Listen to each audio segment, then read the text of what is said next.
Les têtes d'Otion, nouvelle émission, c'est parti. Eh bien, bonjour à tous, bienvenue à cette nouvelle émission des Têtes d'Otion. Toujours très heureux de vous retrouver en direct. On n'est pas en direct, mais on est quand même à Jérusalem. Mais vous nous voyez en direct le dimanche matin. Et donc aujourd'hui, toujours très très heureux de vous retrouver avec 4 invités habitués. On commence à avoir cette émission d'habitués. Et ma foi, les réponses, vous allez voir, sont données peut-être des fois beaucoup plus vite parce que ils commencent peut-être à connaître mes techniques en fait. Ouais, enfin bon. Ça peut être ça, peut-être. Il va falloir peut-être que je change un peu de concept, je sais pas, on va réfléchir peut-être à autre chose, mais en tout cas, on va vous le présenter, voilà, ça c'est dit de la droite vers la gauche. D'abord, voilà, mon ami Michael Blum est avec nous. Salut Michael, le journaliste. Michael. Et à sa gauche, Béatrice Nakache est avec nous. Bonsoir, bonjour. Suivi de mon ami Jacques Chécroun, l'expert comptable, acteur. Bonjour tout le monde. Et à sa gauche, elle est toujours là quand on a besoin d'elle. On a tout le temps besoin d'elle. Multitâche. Multitâche, comme le robot. Yael David est avec nous. Salut Yael. Salut tout le monde. Voilà, on est tous très heureux de vous retrouver. Et donc, on va aller directement à la première question. Je rappelle d'abord que le concept de cette émission, je pose des questions au panel. Il faut trouver les bonnes réponses aux bonnes questions. Jusqu'à là, c'est normal. Mais le panel connaît les réponses. C'est des réponses qui sont ultra connues, que tout le monde peut donner. Ah oui, on connaît. Les questions portent sur le judaïsme, le sionisme, le monde juif. Voilà, et comme ça tout le monde est au courant. Et jouez avec nous, essayez de chercher aussi la réponse avec nos invités. On va directement à la première question à l'effet pété. Alors il met la linette pour la première question, et la première question est la suivante. Qui est Hedy Lamarr? Est-ce que tu peux m'envoyer la photo tout de suite? Voilà, envoyez, voilà. Hedy avec un H. Oui, tout à fait. Voilà, je vais te demander la photo tout de suite. Voilà, regardez. C'est une femme déjà. C'est une femme. Alors, qu'est-ce qu'elle a fait, cette dame? Une actrice d'origine hongroise qui a joué à Hollywood, qui a une grande carrière. Elle était connue pour avoir été la première femme à jouer nue à l'écran dans les années 30. Elle était juive, mais au-delà de sa carrière cinématographique, Hedy Lamarr a créé une technologie qui est encore aujourd'hui utilisée pour les... Un petit tragage. Il en est là. Vous avez préparé les questions ensemble, là? J'ai pas compris. Titi m'a envoyé les réponses. Et donc, non, mais elle a créé donc une technologie qui est encore utilisée aujourd'hui dans les GPS et dans les Bluetooth, quelque sorte. Enfin, pas en Bluetooth, mais je vais te l'accorder quand même. Oui, et ce qui est intéressant, l'actualité évidemment, c'est que Gal Gadot va l'interpréter au cinéma. Ah, bah tu vois, je savais pas. C'est pour ça que tu sais. Eh ben exactement, je vais donner la réponse directe. Bonne réponse de Michael Blum, tout à fait. Elle a donné directement la bonne réponse. C'était quoi la question? Ils sont au top. Qui est Hedy Lamarr? Je vais vous montrer la photo parce que il n'y a pas une autre photo parce qu'il vous a parlé de choses. Écoutez-moi, je pensais un peu vous tromper parce qu'effectivement, elle a une tête d'actrice. Comme elle est habillée là. Mais c'est l'inventrice de la Wi-Fi en fait, exactement. Ah, la Wi-Fi. Elle a eu beau être actrice à Hollywood, mais Quand est-ce qu'elle a inventé la Wi-Fi? Elle avait aussi une intelligence hors du commun. Enfin, elle a inventé la technologie. Elle a inventé la technologie qui sert aujourd'hui à la Wi-Fi. Exactement. Tous les jeunes voilà. Je vais vous expliquer. Hedy Lamarr est née Hedwig Eva Maria Kessler le 9 novembre 1914 à Vienne et mort le 19 janvier 2000 en Floride. C'est une actrice productrice de cinéma et inventrice autrichienne, juive, naturalisée américaine. Et mariée 6 fois aussi, tu vas le dire? Non, parce que je peux pas te faire trop long. T'as vu le film ou quoi? Parce que j'ai un patron à la radio qui s'appelle Michel, il a dit pas trop long les pitchs. Michel, il a dit, donc j'ai pas droit à trop long. Je peux pas raconter toute sa vie. D'abord actrice liée avec la MGM, elle interprète une quinzaine de longs métrages, entre autres aux côtés de Robert Taylor, Spencer Tracy et les Marx Brothers. Et elle sera également dirigée par Cécile B2000 dans Samson et Dalila. En 1941, en collaboration avec George Antel, Hedy Lamarr invente un système secret de communication applicable aux torpilles radioguidées qui permet au système émetteur-récepteur de la torpille de changer de fréquence, rendant pratiquement impossible la détection de l'attaque sous-marine par l'ennemi. Il s'agit d'un principe de transmission toujours utilisé pour le positionnement par satellite, donc le GPS, les liaisons chiffrées militaires, les communications des navettes spatiales avec le sol, la téléphonie mobile ou dans la technique de la Wi-Fi. Et donc voilà, mon ami Michael Bloom, hein, il a su direct, voilà. Quand on le sait, il n'y a pas de... Moi, je suis content là, tu vois. Alors, vas-y, explique. Parce que je vois une actrice qui a aussi un métier très sérieux. Qui a aussi un cerveau. Qui a aussi un cerveau. Écoute, c'est une femme qui l'a dit, c'est une fille de cinéaste qui l'a dit, c'est pas moi. Hein. Alors, voilà, vous débrouillez après avec Béatrice Nakache. Hein. Ça, il n'y a pas de... Non, mais j'aime bien être misogyne de temps en temps. Oui, il n'y a pas de problème. Hein. Toi, oui, nous, on peut pas, parce que si nous, les hommes, on fait ce genre de remarques, on va se faire fusiller. Mais bon, voilà, si c'est toi qui le dis, oui, tout à fait. Voilà. Exactement. Et ben voilà, tu as donné la bonne réponse. Alors, Michael, qu'est-ce qu'on fait en ce moment? Voilà, c'est quoi ton actualité? En ce moment, l'actualité, c'est les élections. Ouais, oui, ça revient. Hein, les journalistes travaillent. Ouais, bis. Normalement tous les 4 ans, mais en ce moment tous les 4 mois. Tous les 4 mois, c'est bien. Moi, je pensais que tu tournais avec Gal Gadot. On s'en est pas.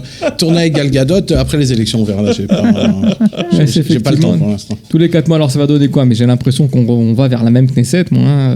Non, tu crois tu penses qu'il y aura des changements? Je fais pas de prophétie. Non, mais je vais pas dire, mais un pronostic, pas de prophétie, mais des pronostics. Un petit pronostic. Il va y avoir des changements. Ah, il va y avoir des changements. Tu dis ça, c'est de rapport avec Superwoman. T'as été rencardé là. Non, c'est un pronostic. Je tente un pronostic. Voilà, tente-nous un pronostic, on va voir dans une prochaine édition. Donne-nous les Likoud, combien? Allez, combien Likoud?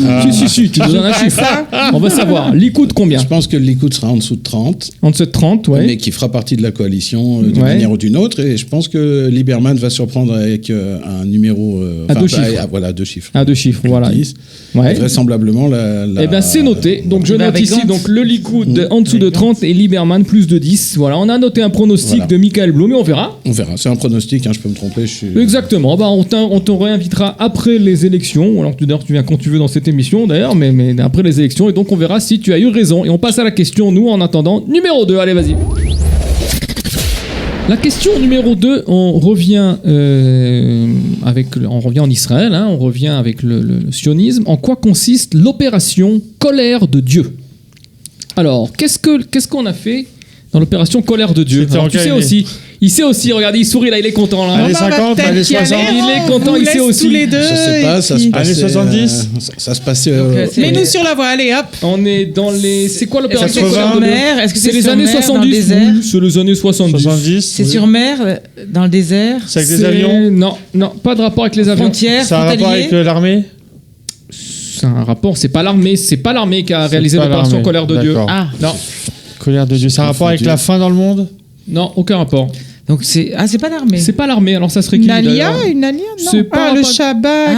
C'est pas le Shabak, mais c'est le Mossad qui a fait l'opération. Quelle année on a dit? On est dans les années 70. C'est l'opération qui fait venir les Juifs d'Éthiopie. La première opération, il fait venir les Juifs d'Éthiopie, sur lequel un film est en ce moment diffusé sur Netflix. Exactement. En es-tu sûr? Ça s'appelle Achim. A priori, il faut valider quoi. Est-ce que tu bloques les paroles? Ça s'appelle Mifsa Achim. Est-ce que tu bloques ta réponse? Je crois pas que ce soit ça. T'as raison de pas le bloquer, c'est pas ça du tout. C'est pas ça. C'est pas ça du tout. Je me suis vengé sur la première que tu m'as envoyée comme ça. Ouais, c'est les Russes. Ça s'appelle Opération Achim, à voir absolument. Opération Brothers en français. D'accord, mais pour l'instant, on parle pas de ça. L'opération Colère de Dieu. Est-ce que vous voulez que je vous la donne en hébreu? Je vais vous la donner en hébreu. Attends. Je vais vous la donner en hébreu. Mifsa Za'am Ha'el. D'accord? Colère de Dieu. Alors, c'est quoi l'opération? On est dans les années 70. Et c'est une opération du Mossad. C'est une opération du Mossad. Pour faire venir des Juifs. Pas pour faire venir. c'est pas avec les Jeux Olympiques, de Berlin. Non, de Berlin. De Munich. En rapport avec les Jeux Olympiques de Munich, oui. Et donc, le Mossad, qu'est-ce qu'il va faire? La décision de tuer tous les responsables de l'assassinat de l'attentat de Munich. Bonne réponse de Michael Blum en collaboration avec elle, David, exactement. Tout à fait. Tout à fait, exactement. L'opération Colère de Dieu. Le film, c'est Munich. Oui, non, mais j'étais en Allemagne quelque part. Mifsa Zamael, aussi connu sous le nom d'opération Baïonnette ou Kidon, fut une opération secrète. Ah oui, pourquoi tu l'as pas dit? Non, Kidon, c'est plus connu, c'est vrai. Oui, mais c'est pas cette opération-là. Fut une opération secrète dirigée par le gouvernement d'Israël et effectuée par le service action du Mossad, visant à assassiner les auteurs directs ou indirects suspectés de la prise d'otage des Jeux Olympiques de Munich en 1972. Les cibles visées par l'opération incluaient les membres du groupe palestinien Septembre Noir, qui furent responsables du massacre de Munich, ainsi que les Fedaïn de l'OLP accusés d'être impliqués dans l'opération meurtrière. L'opération Colère de Dieu reçut l'aval du premier ministre israélien Golda Meir en automne 72. Elle dura plus de 20 ans. Durant toutes ces années, les unités israéliennes chargées de cette mission tuèrent à travers l'Europe une douzaine de Palestiniens et ressortissants de pays arabes directement concernés par l'attentat perpétué pendant les Jeux.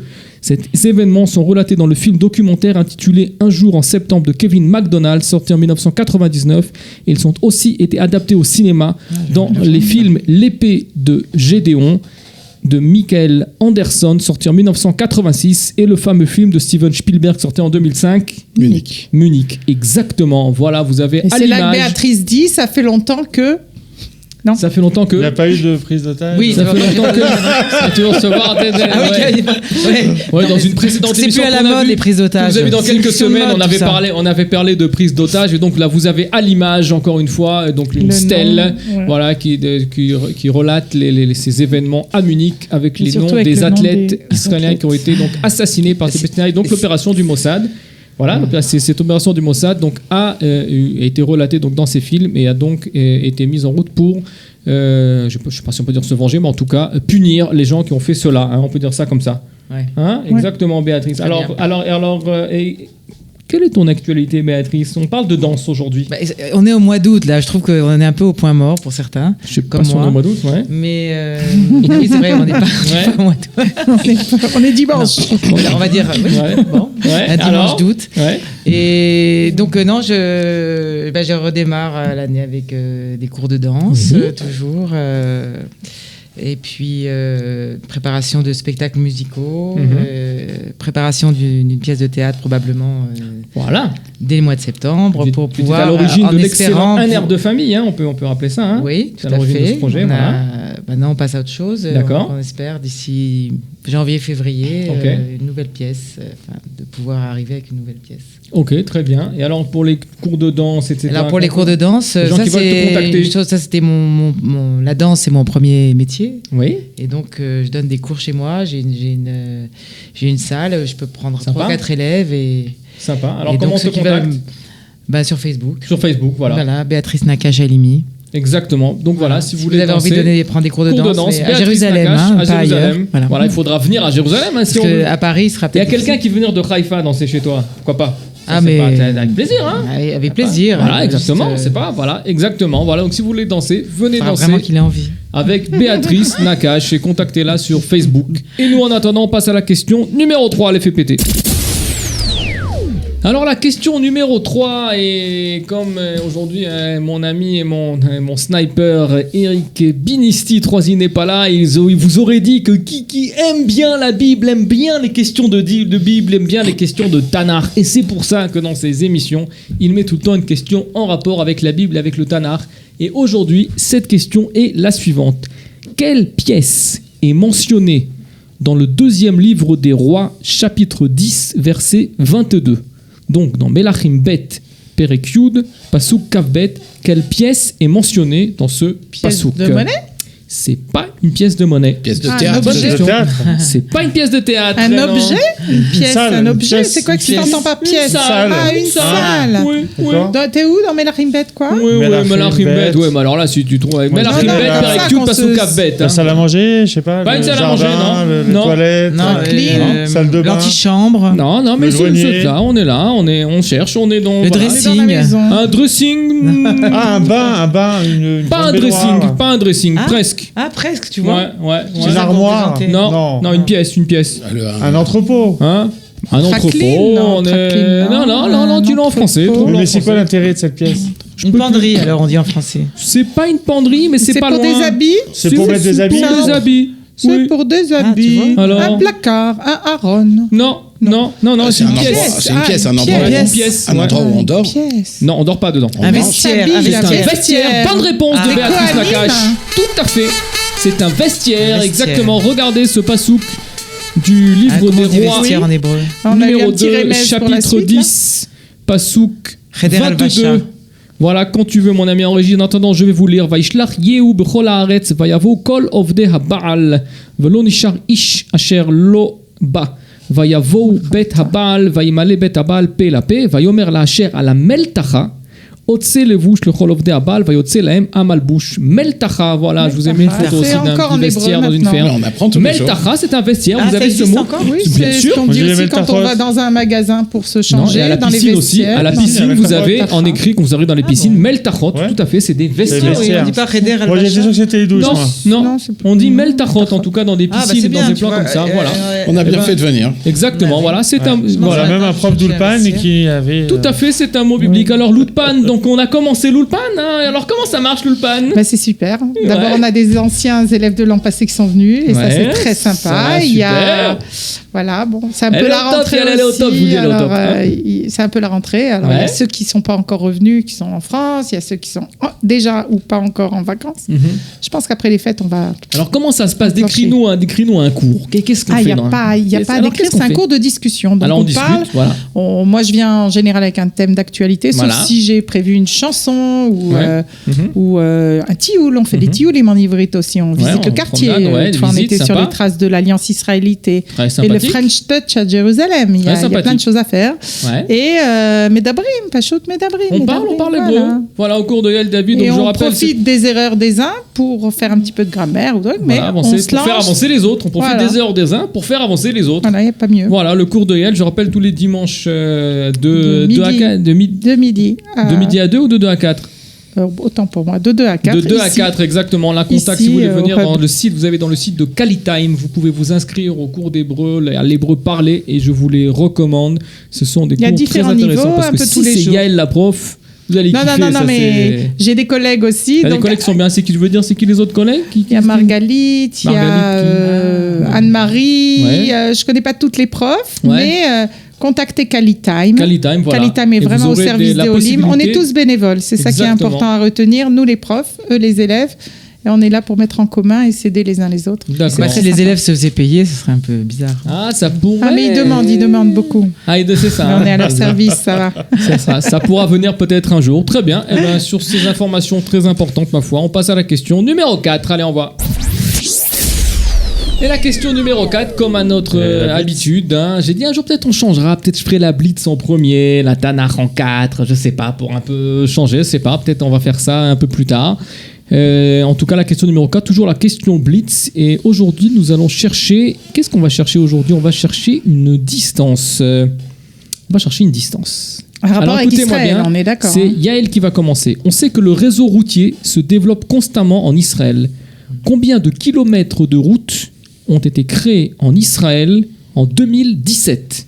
En 2017, combien de kilomètres de route? Top chrono, allez, vas-y. Je sais pas. 800 kilomètres. Plus. 1200. C'est moins. 1000. C'est plus. 1100. Moins. 900, je vais pas dire 67. C'est plus, on a dit que c'est plus que 1000, Yael. Tu suis pas. Non, laisse tomber, Yael. 1020. 1020, c'est moins. 1015. C'est moins. 1010. 1010, bonne réponse de Michael Blum. Voilà, tout simplement.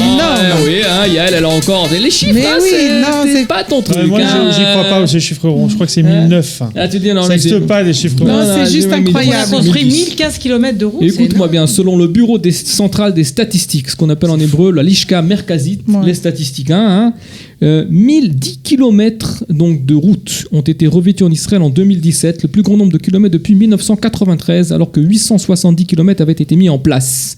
En 2017, on compte donc 729 km de routes déjà existantes qui ont été rénovées et 280 km ont été créés, contre 232 km en 2016. Cependant, ce nombre est bien inférieur à celui de 1993 où 510 km de nouvelles routes avaient été asphaltées. Ce nombre a progressivement diminué jusqu'en 1999 pour remonter en 2000, mais a diminué progressivement en 2014 et depuis il est en augmentation. Voilà, quand même des nouvelles routes. Oui, mais 280 km de nouvelles routes. Je vous ai mis une belle photo de cantonnier, voilà. C'est pas, aujourd'hui on travaille pas comme ça, mais je trouvais que c'était une belle photo, voilà, pour les routes cantonniers en Israël. C'est il y a quelques années, mais je pense que la situation des routes en Israël, bien Michael, toi tu conduis toi? Non, Non, mais je conduis sur les routes comme tout le monde. Sur les routes, quand même, on voit aujourd'hui des échangeurs, on voit donc quand même. Mais on le croise souvent en train de faire du stop sur la route. Ou alors faire la circulation. Je suis pour le stop et pour une amélioration des transports publics, mais c'est pas le sujet de l'émission. C'est ça, effectivement, c'est pas le sujet de l'émission, mais déjà les routes, si on fait déjà des routes, c'est déjà pas mal. Ouais, mais c'est un peu logique là, 280 km de nouvelles routes, c'est un peu plus logique que 1100 là. Tu nous as un peu embrouillé ou je sais pas 1010. Non, on sait que le réseau nous a trompé. Combien de kilomètres de route ont été créés? Ah, parce que tu les ont été asphaltés. Parce que je t'ai dit, mais oui, il y a de l'entretien. 170 km renouvelés et 280 nouveaux. Oui, parce que sinon, c'était sans proportion. C'est un petit pays. Sinon, tu l'aurais su tout de suite. Non, mais avec mes 967, je me rapprochais. Pour moi, oui. Ah, effectivement, c'était. Oui, mais c'était quand même 700 plus que la réponse, quand même. Bon, effectivement, autant pour moi, d'accord. On va la formuler. On la formulera de meilleure façon. C'est un petit pays, alors rajouter 1000 km de route là, je vois plus. Oui, mais tu peux tourner en rond pendant 1000 km, ça change. Mais même là, il faut la place. Exactement, très bien. Eh bien, très bien. Sur donc, on est d'accord. Donc, sur 280 km de nouvelles routes et le reste asphalté. D'accord, c'est quand même pas mal. Très bien. Eh bien, on va à la question numéro 5. Dernière question de cette émission. Dernière question de cette émission se rapproche à sa fin. On va poser une question qu'on n'a pas beaucoup posée dans cette émission parce que j'avais envie de parler de lui, mais des fois on a du mal. En tout cas, là, j'avais envie de parler de lui. Quel est le lien entre la mise en scène proposée ici? Et tu vas tout de suite m'envoyer le premier Keta, le premier morceau que j'ai en régie. Quel est Alors, tu sais quoi? On voit d'abord le premier morceau. Vas-y, envoie-moi ce morceau. Ah, je connais ça. Écoutez. C'est Goldman. Mais c'est juste écoute. Pourquoi j'ai entendu la irlandais, c'est la danse irlandaise. Vous avez reconnu Jean-Jacques Goldman, hein? Ça, il n'y a pas de problème. Jusqu'à là, on est bon. La question, c'est quoi? Alors, la question, elle va venir. La danse irlandaise.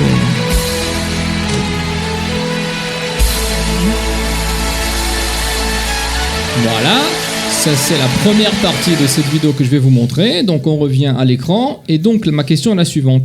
Quel est le lien entre la mise en scène proposée ici par Jean-Jacques Goldman et son autobiographie? Et ça, messieurs, dames, c'est pas une question facile. C'est-à-dire son autobiographie. C'est irlandais, les danses, là, non? Qu'est-ce qui est pas clair dans le mot autobiographie? Il a écrit autobiographie, c'est un livre qu'il a écrit ses mémoires. Dans sa biographie. Bon, il est danseur? Voilà. Oui, autobiographie, t'as raison. Est-ce qu'il a été danseur? J'efface auto, une seconde. Merci. Voilà. Il n'y a plus d'auto, il n'y a plus de route, on est foutu. Est-ce qu'il a été danseur? Non. Alors. L'Irlande, c'est irlandais, non? C'est pas ça, c'est. Est-ce que les danseurs sont irlandais? Les danseurs ne sont pas irlandais. Non. Russes? Ah bon? Non, pas des Russes. Ah, c'est pas de la danse. Ah, c'est peut-être des pas irlandais, je sais pas, mais les danseurs sont pas irlandais. C'est des claquettes? C'est une forme de claquette. Mais ça n'a pas de rapport. C'est des gens du monde entier. C'est un rapport avec la biographie avec de Jean-Jacques Goldman. Avec son origine ou alors un lieu où il a vécu? Oui, c'est un rapport avec son origine. Son origine. Alors, mais comment? On s'approche, hein? Jean-Jacques Goldman est d'origine polonaise. Oui, monsieur. Et donc, jusqu'à là, c'est bon. La relation entre la Pologne. Alors, ce sont des danseurs polonais, oui, mais de quelle ville? De la ville de Jean-Jacques Goldman, dont le père de Jean-Jacques Goldman est originaire. Oui, monsieur. Alors, laquelle? Varsovie. Vous avez trouvé. Varsovie, non. Cracovie. Non. Lodz. Oui, non. En Pologne, c'est assez connu. C'est la ville de. assez connu. Lausanne. Pas Lausanne, mais ça commence par Lodz. Mais non, on a dit. Non, pas Lodz, par Lublin. Lublin. Bonne réponse de Yael David. Alors, c'est exactement la réponse. C'est la troupe folklorique et c'est d'ailleurs Jean-Jacques Goldman qui va vous expliquer. Regardez. C'est Lublin, pas Lublin. C'est lui qui va dire. Écoutez-moi. Écoutez bien. Écoutez bien. La troupe folklorique de Lublin. Voilà. On va se laisser encore un tour. C'est à Lublin, en fait, c'est la danse folklorique, ça ressemble aux danses. Moi, j'ai trouvé que c'était très intéressant. Je vais vous expliquer pourquoi. Voilà, tu peux laisser en attendant la musique. Et le violon aussi de violon de son père. Je vais expliquer sur la musique. Jean-Jacques Goldman naît à Paris dans le 19e arrondissement en 1951. Il est le troisième d'une famille juive de 4 enfants. Sa mère Ruth Ambrun, c'est son père Alter Moïse Goldman, né à Lublin en Pologne. Et donc c'est la raison pour laquelle je sais pas si, à mon avis, je sais pas si Jean-Jacques Goldman il a engagé une troupe de danseurs de Lublin pour faire un clin d'œil ou un hommage à la ville de naissance. Parce que des danseurs, il y en a partout en Europe, il y en a en France qui pouvaient danser ça. Donc à mon avis, il a fait venir des danseurs de Lublin. Goldman fait souvent ça. Moi, j'ai l'impression qu'il a voulu faire hommage à la ville. Dans le clip aussi connu, Goldman, à la ville natale de son père. Alors il y a un clip avec un Sefer Torah. Il aime bien faire des allusions. Attends, sa mère s'appelle. Ça, j'ai pas vu ça. Tu vas tout de suite nous en parler parce que ça, moi, je connais pas en tous les cas. Et donc né à Lublin, donc son père né à Lublin en Pologne, communiste et résistant en France pendant la guerre. Ils tiennent donc les parents de Jean-Jacques tiennent un magasin d'articles de sport à Montrouge. De 1958 à 68, Jean-Jacques prend des cours de piano puis de violon et il est surtout passionné par la guitare qu'il a découverte au coin du feu chez les éclaireurs. Il décroche son baccalauréat avec mention en 1969. Après la prépa HEC, il intègre en 1970 une école supérieure de commerce à Lille dont il sort en 1973. En parallèle, il s'inscrit en faculté de sociologie pour 2 ans. Le jeune éditeur Marc Lambroso repère Jean-Jacques Goldman en 1979 et démarche des maisons de disques pour placer ses chansons en tant qu'auteur-compositeur. L'échec est sans appel et Goldman racontera plus tard être devenu un chanteur par obligation. C'est avec la chanson Il suffira d'un signe que Goldman commence à connaître le succès, le single se vendant à 500 000 exemplaires durant l'année 1981. Exactement. La chanson donc on a entendu qui s'appelle Il suffira d'un single. Envole-moi, envole-moi. Ah oui. Mais on n'y peut rien. On n'y peut rien, exactement, c'est On n'y peut rien, où figure la troupe folklorique donc de Lublin, fait partie de son dernier album, Un tour ensemble, enregistré en live en 2003. Voilà exactement ce qu'on peut dire sur Jean-Jacques Goldman. Tu veux rajouter quelque chose sur Jean-Jacques Goldman ? Je me souviens que dans un clip, mais là je me souviens plus sur quelle chanson, il avait emprunté un Sefer Torah. C'était un hommage justement à ses origines juives dont il parle rarement. Exact. Mais qui laisse affleurer dans certaines de ses chansons. Exactement. C'est quoi, si tu peux nous le retrouver peut-être pour la prochaine ? Je vais chercher. Tu nous l'amènes à la prochaine parce que moi je n'avais pas trouvé cette information. Ça sera peut-être une question qu'on pourra poser dans 3-4 mois. Mais en tout cas, si tu la trouves, tu peux nous l'amener et on la passera si on a le droit de la passer. Voilà, on a fini sur cette émission sur avec Jean-Jacques Goldman.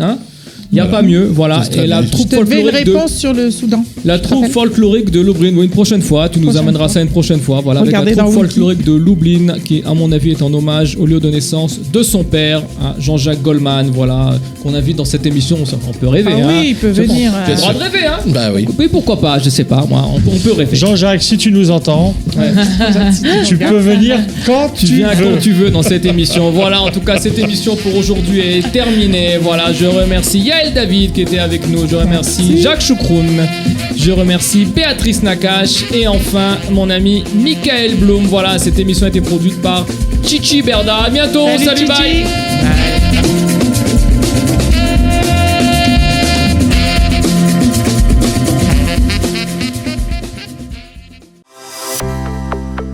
Comment chercher du travail en Israël ? Comment adapter son CV au marché israélien et se préparer à un entretien d'embauche ? Obtenez tous les outils nécessaires en participant à nos ateliers Job Club. Des centaines de personnes ont déjà trouvé du travail. Consultez la liste des prochains ateliers dans nos hubs de Jérusalem et de Tel Aviv en cliquant sur l'onglet Job Club sur notre site internet www.hub-emploi.org.il.